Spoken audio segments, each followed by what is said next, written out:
학교 내 혐오놀이. 요즘은 초등학교 4학년 교실에서도 홍어라는 말을 듣습니다. 경기 지역 초등교사 정모 씨는 2일 개전에는 일부 고학년 학생들이 쓰던 일베 용어가 이제는 저학년까지 내려왔다면서 이같이 말했어요. 정 씨는 어린 나이 때 학습한 용어와 놀이 문화는 습관처럼 굳어져 중 고등학교 때는 더더욱 문제의식을 느끼지 못하게 된다며 그때는 교사들이 지도하더라도 고치기가 어렵다고 설명했어요. 온라인에서 소비되던 혐오 표현이 교실 안으로 들어오면서 학생들 사이에서는 재미와 놀이라는 이름으로 일상 언어처럼 번지고 있다는 것이 학교 현장의 공통된 진단이에요. 최근 대제고 야구부의 스타벅스 가야지 등원 구호 논란은 이런 혐오 문화가 교실을 넘어 밖으로 드러난 사례요. 교육계에서는 이번 사건을 일부 학생들의 단순한 일탈이 아닌 학교에서 놀이처럼 퍼진 혐오 문화가 수면 위로 드러난 계기로 보고 학교와 사회가 함께 대응하는 게 시급하다고 지적했어요. 좌빨 홍어 짱깨 유행어처럼 재미로 써요. 민주화라는 말을 정말 많이 써요. 원래 뜻 말고 다른 의미로 둔지라는 말도 많이 쓰고요. 그래도 제일 많이 쓰는 건 여자 관련된 말 같아요. 3이란 같은 것. 서울의 한 특성화고에 다니는 김모 양은 이를 연합뉴스 기자와 만나 또래 친구들, 특히 주변 남학생들의 언어 습관을 떠올리며 이렇게 말했어요. 그는 그냥 별 생각 없이 쓰는 것 같아요. 누구를 공격하기 위해서라거나 다른 의도를 가진 건 아닐 것이라고 했어요. 김양과 함께 있던 같은 반 김모군 역시 정확한 뜻을 알고 쓰는 애들은 아마 없지 않을까 한다면서 정치에 관심 있어서 그러는 것도 아니고 유행어처럼 재미로 쓰는 것이라고 했어요.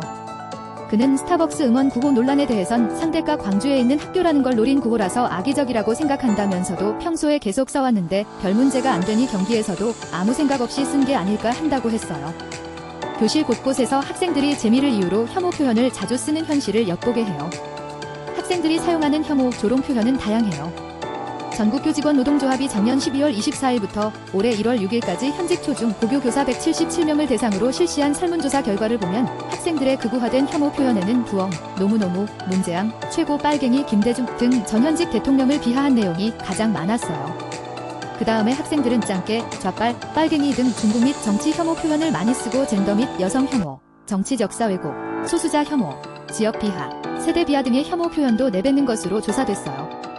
학교 현장의 교사들은 이런 혐오의 놀이화가 위험 수위에 달했다고 입을 모아요.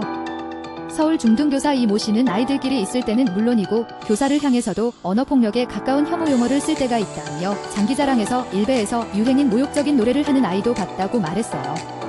혐오 놀이를 하는 아이들의 연령대도 갈수록 낮아지는 상황이에요. 한국다양성연구소가 작년 11월 낸 청소년 혐오 표현 대응의 인식실행 간극 해소 방안 연구보고서에 따르면 설문조사 결과 현직 교사의 68%는 학생들의 혐오 표현을 5에서 6년 전과요. 더 많이 접하고 있다고 답했어요. 이 온라인 조사에는 초중 고교 교사 200명이 참여했어요. 어떻게 혐오 표현 쓰게 됐나? 무분별한 온라인 유통 심각. 학생들이 혐오 표현을 많이 쓰게 된 데는 온라인의 영향력이 큰 것으로 분석돼요.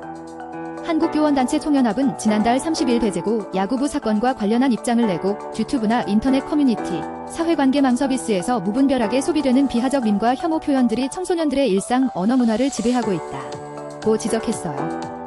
한국다양성연구소가 교사들을 대상으로 실시한 설문조사 결과를 봐도 청소년들이 차별 혐오 표현을 사용하는 이유에 대한 질문에 온라인 커뮤니티의 영향이라는 응답이 전체의 30%로 가장 많았어요. 또 주변 또래의 영향이 27%로 뒤를 이었고 차별 혐오 인식 부족이 21%, 언론 미디어 노출이 16% 등의 순으로 파악됐어요. 한국다양성연구소는 보고서에서 교사들은 혐오 표현 증가의 주된 원인을 디지털 미디어 환경의 급격한 변화로 인식하고 있다며 특히 유튜브, SNS 등 새로운 플랫폼에서의 무분별한 유통을 가장 심각한 문제로 지적했다고 분석했어요.